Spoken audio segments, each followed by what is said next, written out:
Para sa ating panibagong episode ng Usapang Basketboleros, tutungo tayo sa bayan ng Hagonoy sa probinsya ng Bulacan. At syempre, ating kikilanin ang 6'1" Batang Rosario sa bayan ng Hagonoy na si Enzo Enriquez. At isa rin siyang varsity player ng Consolacion University Philippines. At huwag na natin patagalin pa, ating kilalanin ang 6'1" Batang Rosario sa bayan ng Hagonoy sa probinsya ng Bulacan na si Enzo Enriquez. Welcome to my channel, Sir Pidong TeeVee, Usapang Basketboleros.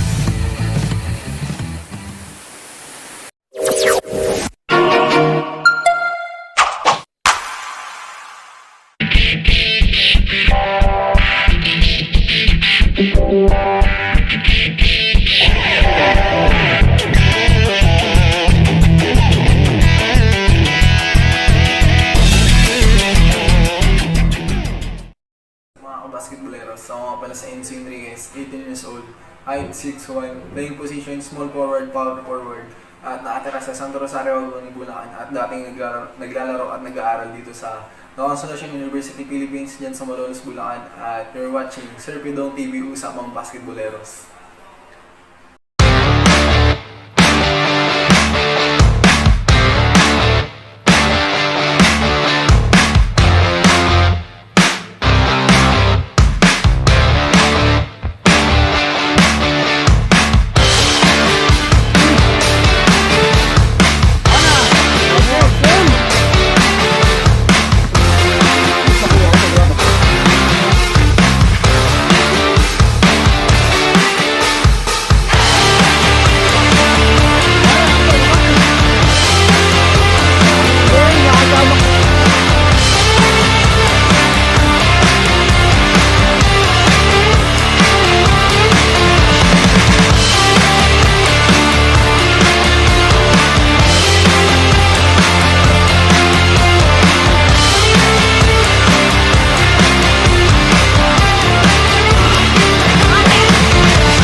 Pagbabasketball ng kalimisog po ako. Ngayon na po ay paglalaro lang po ng kubing ng libangan ko. Hanggang sa hindi nga po sa amin laro ng basketball dito po sa tapat namin. At yun po, nung-enjoy na po yung game. Nilaro ko na po araw-araw hanggang sa sinubukan ko na po mag-try sa school namin ng elementary at nakakuha naman po ako. At nung junior high ko naman po, nag-tryout po ako sa school namin dito po sa Ramona at nakakuha naman po. Hanggang naging varsity po ako ng team ngayon hanggang sa makatapos mo ng junior high school at hanggang sa nagkaroon po ng pa-tryout sa bayan ng Hagonoy, which is yung Hagonoy under 16 po at sinubukan ko po at sa pagiging naman po is nakakuha ng po at napili para po i-represent yung team namin ng Hagonoy. Yung senior year po naman po, nag-tryout po ako tryout dito po sa Malolos Bulacan sa NCT po sa Consolacion University Philippines. Nag-tryout po ako din at nakakuha naman po ako. First year ko muna, nag-delay po ako. Nakakuha po ako ng 2 championship at isa po sa nakilig at pumapaglaro sa CLRAA. Tapos pinagmamalaki ng activity na nakakuha ko sa paglalaro ng basketball. At grade 12 ko naman po, nakakuha ko ng isang championship. At umamit ko ng championship yung sinusi po kasamayan ko ng tao sa team ng basketball. Dapat po sana magiging third na CLRAA kaso nga lang po yung school na po dahil ako sa ako.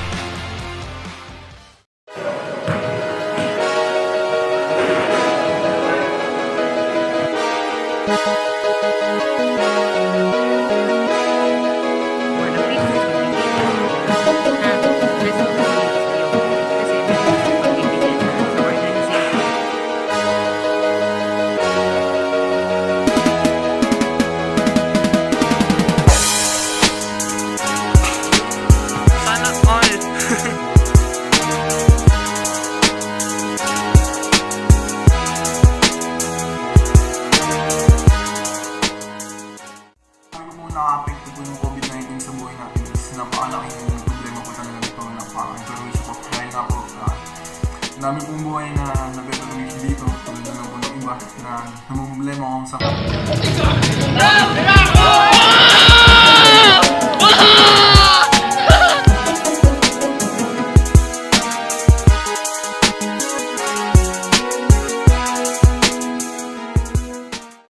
struggle ko yung pag-pandemic. Sana mga parents, yung problema mo kung paano ko gano'n ang pag-isa sa iyo.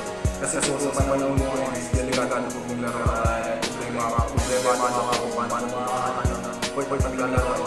Pero ang ginagawa ko naman po para mag-maintain ng laro is nag-training po ako ng sa bahay, ginagawa ko workout, naglalaro din minsan sa 5-5 ko kasama ko mga aking ko para mapanatili yung decision mo yung pag-pandemic.